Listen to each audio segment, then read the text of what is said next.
இன்னைக்கு நம்ம ஒரு கப்பு இட்லி மாவை பயன்படுத்தி ரொம்பவே சூப்பராக இந்த பணியாரம் எப்படி செய்கிறதுன்னு பார்க்க போகிறோம். இந்த பணியாரத்துக்குள்ள ஸ்டஃபிங்கோட சாப்பிட்றதுக்கு ரொம்பவே அருமையான டேஸ்ட்டாக இருக்கும்.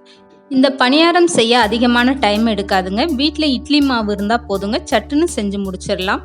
ஹலோ ஃப்ரெண்ட்ஸ், வெல்கம் டு சமையல்.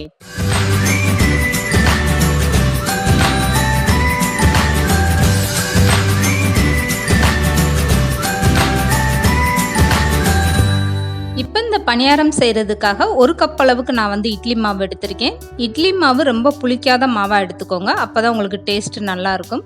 இப்போ இந்த மாவை ஒரு பாத்திரத்தில் சேர்த்துட்டு இது கூடவே 2 ஸ்பூன் அளவுக்கு மைதா மாவு சேர்த்துக்கோங்க. 4 ஸ்பூன் அளவுக்கு வெள்ளை சர்க்கரை சேர்த்துக்கோங்க.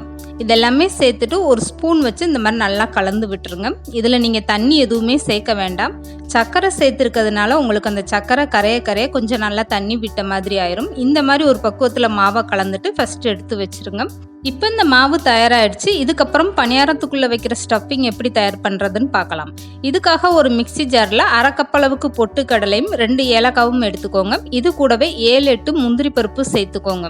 இதெல்லாமே சேர்த்துட்டு நல்லா பவுடர் பண்ணி எடுத்துக்கோங்க. தண்ணி எதுவுமே சேர்க்க வேண்டாம். இதுக்கப்புறம் வேற ஒரு அகலமான பாத்திரத்தில் 2 ஸ்பூன் அளவுக்கு நெய் சேர்த்துக்கோங்க. இந்த நெய் நல்லா சூடானதுக்கப்புறம் 1/2 கப் அளவுக்கு துருவிய தேங்காய் சேர்த்துக்கோங்க. எந்த கப்பில் தேங்காய் அளந்து எடுக்கிறீங்களோ அதே கப்பில் 1/2 கப் அளவுக்கு சர்க்கரையும் சேர்த்துக்கோங்க. இப்போ தேங்காய் சேர்த்துட்டு இந்த மாதிரி நல்லா ஒரு 2 நிமிஷம் வதக்கி விட்டுருங்க. நெய்யில் இந்த தேங்காய் சேர்ந்து வதங்கும் போது உங்களுக்கு சீக்கிரமாகவே பணியாரம் கெட்டு போகாது. இப்போ இந்த தேங்காய் நல்லா வதங்கிடுச்சு பாருங்க. இது கூடவே 1/2 கப் அளவுக்கு நான் நாட்டு சர்க்கரை சேர்த்துருக்கேன். உங்ககிட்ட உடைச்ச வெல்லம் இருந்தால் இந்த டயத்தில் நீங்கள் வெல்லத்தை நல்லா கரைச்சிட்டு வடிகட்டி அதுக்கப்புறமா நீங்கள் சேர்த்துக்கோங்க.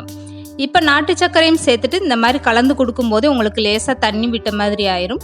இதுக்கப்புறமா பவுட்ரு பண்ணி எடுத்திருக்க பொட்டுக்கடலையும் சேர்த்துக்கோங்க. 1/2 கப்பு பொட்டுக்கடலையை நான் வந்து பவுட்ரு பண்ணி எடுத்திருக்கேன். இப்போ இதையும் நல்லா சேர்த்துட்டு ஒரு டைம் நல்லா இந்த மாதிரி கலந்து கொடுத்துருங்க. பொட்டுக்கடலை, நாட்டு சர்க்கரை, தேங்காய் எல்லாமே சேர்ந்து ஒன்றா நல்லா மிக்ஸ் ஆகி வரணும். ஸ்டவ்வை குறைச்சி வச்சுட்டு இந்த மாதிரி நல்லா கலந்து கொடுத்துட்டே இருங்க. இப்படி கலந்து கொடுக்கும்போது உங்களுக்கு நாட்டு சர்க்கரை எல்லாமே நல்லா கரைஞ்சி இந்த மாதிரி தேங்காவோட நல்லா மிக்ஸ் ஆகிடுச்சு பாருங்கள். இதுக்கப்புறமா இந்த கலவையை நீங்கள் கையில் எடுத்து இப்படி அமுக்கி பார்த்தீங்கன்னா இந்த மாதிரி ஒரு பக்குவத்தில் இருக்கணும். இது வந்து கரெக்டாக இருக்குது. இதுக்கப்புறமா நீங்கள் ஸ்டவ்வை ஆஃப் பண்ணிடுங்க. இதுக்கு மேலே வச்சு கலந்து கொடுத்தீங்கன்னா இந்த கலவை உங்களுக்கு ரொம்ப கெட்டியாக ஆரம்பிச்சிடும். இது வந்து கரெக்டாக இருக்குது. இப்போ ஒரு அகலமான தட்டில் கொட்டிட்டு இந்த கலவையை நல்லா ஆற வச்சுருங்க. ஆறுனதுக்கப்புறம் சின்ன சின்ன உருண்டைகளை நீங்கள் உருட்டி எடுத்துக்கோங்க. சூடாக இருக்கும்போது இந்த ஸ்டஃபிங் உங்களுக்கு உருண்டை பிடிக்க வராது. அதனால் நல்லா ஆற வச்சுட்டு அதுக்கப்புறம் இந்த மாதிரி சின்ன சின்ன உருண்டைகளை நீங்கள் தயார் பண்ணி எடுத்துக்கோங்க. வீட்டில் இருக்க குழந்தைகள்லாம் ஸ்நாக்ஸ் கேட்டாங்கன்னா இந்த மாதிரி ஒரு இட்லி மாவை பயன்படுத்தி சூப்பரான ஒரு பணியாரம் செஞ்சு கொடுங்க. கண்டிப்பாக உங்களை பாராட்டுவாங்க. இந்த பணியாரம் சாப்பிட்றதுக்குள்ள ஸ்டஃபிங்கோட ரொம்பவே அருமையான டேஸ்ட்டாக இருக்கும். இப்போ இந்த ஸ்டஃபிங் எல்லாமே நான் இந்த மாதிரி உருண்டையாக தயார் பண்ணி எடுத்து வச்சுட்டேன். இதுக்கப்புறமா பணியாரம் எப்படி செய்கிறதுன்னு பார்க்கலாம். இப்போ பணியாரம் சுட்டெடுக்கிறதுக்காக ஒரு பணியார கல் அடுப்பில் வச்சுக்கோங்க. இதில் கொஞ்சமாக நீங்கள் நெய் சேர்த்துக்கோங்க. நெய் சேர்த்து இந்த பணியாரம் செய்யலை கூடுதலாக டேஸ்ட்டு ரொம்பவே சூப்பராக இருக்கும். உங்களுக்கு நெய் சேர்க்க விருப்பம் இல்லைன்னா நீங்கள் சமையல் எண்ணெயை பயன்படுத்தி கூட இந்த பணியாரம் சுட்டு எடுக்கலாம். இப்போ எல்லா குழியிலையுமே கொஞ்சம் கொஞ்சமாக நெய் சேர்த்தாச்சு. இதுக்கப்புறம் ஸ்டவ் ஆன் பண்ணிடுங்க. ஸ்டவ் ஆன் பண்ணிவிட்டு நல்லாவே குறைச்சி வச்சுருங்க. இப்போ ஒரு குழி கரண்டியில் மாவு எடுத்துகிட்டு 1 ஸ்பூன் அளவுக்கு மட்டுமே மாவு எடுத்து இந்த மாதிரி ஒவ்வொரு குழியிலையும் சேர்த்துக்கோங்க. இதுக்கப்புறமா நம்ம தயார் பண்ணி வச்சுருக்க இந்த ஸ்டஃபிங் உருண்டையை ஒன்று எடுத்துகிட்டு இந்த மாவுக்கு நடுவில் இந்த மாதிரி வச்சுருங்க.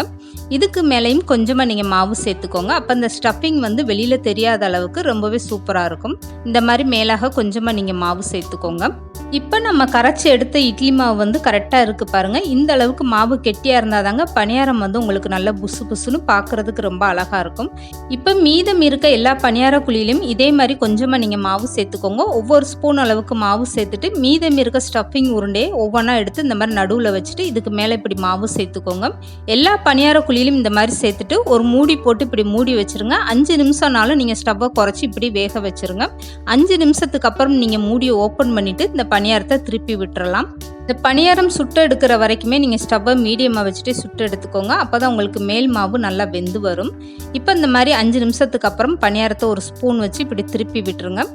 இந்த பணியாரத்துக்கு நீங்கள் மாவு எடுக்கும்போது மட்டும் இட்லி மாவு ரொம்ப புளிப்பு இல்லாத மாவாக பயன்படுத்துங்க. அப்போ உங்களுக்கு இந்த பணியாரம் சாப்பிட்றதுக்கு ரொம்பவே சூப்பரான டேஸ்ட்டாக இருக்கும். இப்போ எல்லா பணியாரத்தையும் இந்த மாதிரி திருப்பி விட்டாச்சு பாருங்கள். இதுக்கு மேலே கொஞ்சமாக நீங்கள் ஒரு ஸ்பூன் அளவுக்கு நெய் எடுத்துகிட்டு இந்த மாதிரி எல்லா பணியாரத்து மேலேயும் இப்படி லேசாக ஊற்றி விட்டுருங்க. இந்த பணியாரத்தில் நீங்கள் எந்த அளவுக்கு நெய் சேர்க்குறீங்களோ சாப்பிட்றதுக்கு அந்த அளவுக்கு ரொம்பவே அருமையான டேஸ்ட்டாக இருக்கும். இந்த பணியாரம் நீங்கள் 2 நாள் வரைக்கும் வெளியில் வச்சுருந்து சாப்பிட்லாங்க, கெட்டே போகாது, ரொம்பவே சூப்பரான டேஸ்ட்டாக இருக்கும். இப்போ எல்லா பணியாரமும் இந்த மாதிரி நல்லா செவந்து வந்ததுமே நீங்கள் பணியார கல்லில் இருந்து வெளியில் எடுத்துடலாம். அவ்வளோதாங்க, ரொம்பவே சூப்பரான நம்மளோட இட்லி மாவு பணியாரம் தயாராகிடுச்சு பாருங்கள். இந்த ஸ்டஃபிங் பணியாரம் செய்கிறதுக்கு அதிக டைம் எடுக்காதுங்க. குறைஞ்ச நேரத்தில் குறைஞ்ச செலவில் ரொம்ப ஈஸியாகவே நீங்கள் இந்த மாதிரி ஒரு பணியாரம் செஞ்சு கொடுத்துடலாம்.